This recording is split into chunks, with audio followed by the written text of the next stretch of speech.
پوچھا گیا صبر جمیل کسے کہتے ہیں؟ جواب آیا جب تم آزمائے جا رہے ہو اور تمہارے لب پہ ہو شکر الحمدللہ۔ بڑی سے بڑی اور آسان فقیری یہی ہے کہ ہمیں اللہ کا ہر فیصلہ منظور ہے۔ بارش کا قطرہ سانپ اور سپی دونوں کے منہ میں گرتا ہے، مگر سانپ اسے زہر بنا دیتا ہے جبکہ سپی اسی قطرے کو موتی بنا دیتی ہے۔ بالکل اسی طرح اللہ تبارک و تعالی زبان سب کو دیتا ہے، کوئی زہر اگل کر پست رہ جاتا ہے اور کوئی موتی بکھیر کر بلند ہو جاتا ہے۔ انسان کو کبھی بھی اپنی اوقات نہیں بھولنی چاہیے، کیونکہ معمولی سے خاص بننے میں لامحدود عرصہ لگتا ہے، مگر خاص کو معمولی بننے میں مختصر مدت ہی درکار ہوتی ہے۔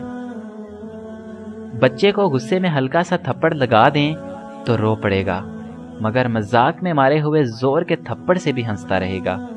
نفسیاتی درد جسمانی درد سے زیادہ شدید ہوتا ہے، اور زبان کا لگا ہوا زخم کلہاڑی کے زخم سے زیادہ دردناک۔ اپنے حصے کا کام کیے بغیر دعا پر بھروسہ کرنا حماقت ہے، اور اپنی محنت پر بھروسہ کر کے دعا سے گریز کرنا تکبر ہے۔ بڑی غلطی اپنی غلطیوں سے بے خبر رہنا ہے۔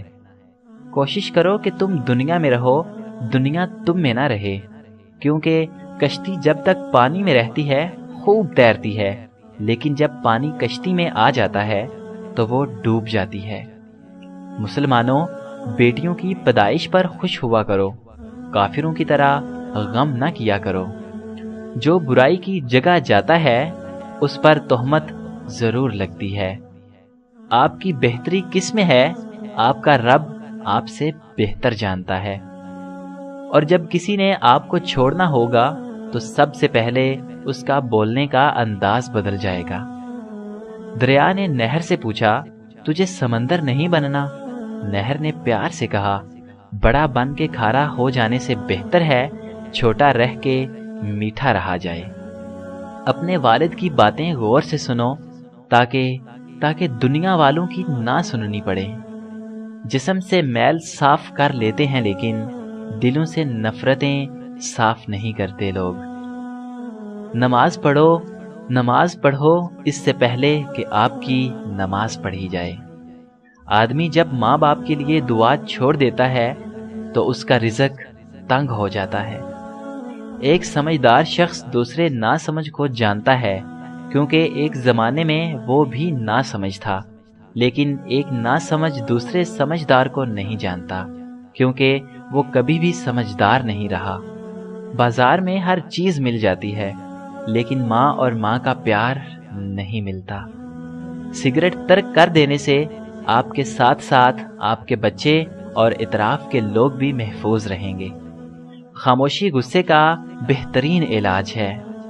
سب سے نقصان دہ گوشت وہ ہے جو اپنے بھائی کی غیبت کر کے کھایا جائے۔ ماں کے پاؤں تلے جنت ہے، لیکن یاد رکھو باپ کی ناراضگی تمہیں جہنم میں نہ پہنچا دے۔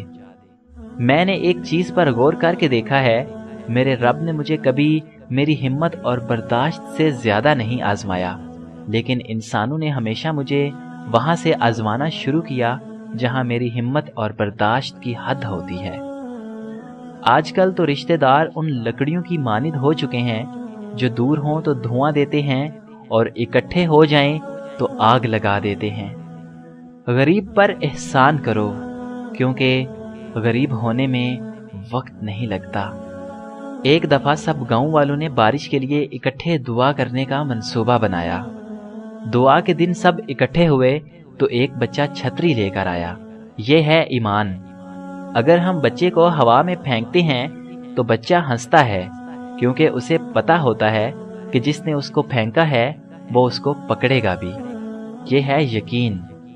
ہر رات ہم بستر پر جاتے ہیں، ہمیں اپنے دوبارہ اٹھنے کا پتہ نہیں ہوتا، لیکن پھر بھی ہم الارم لگا لیتے ہیں۔ یہ ہے امید۔ اس لیے ہمیں اپنے اللہ پر ایمان، یقین اور امید ہونی چاہیے۔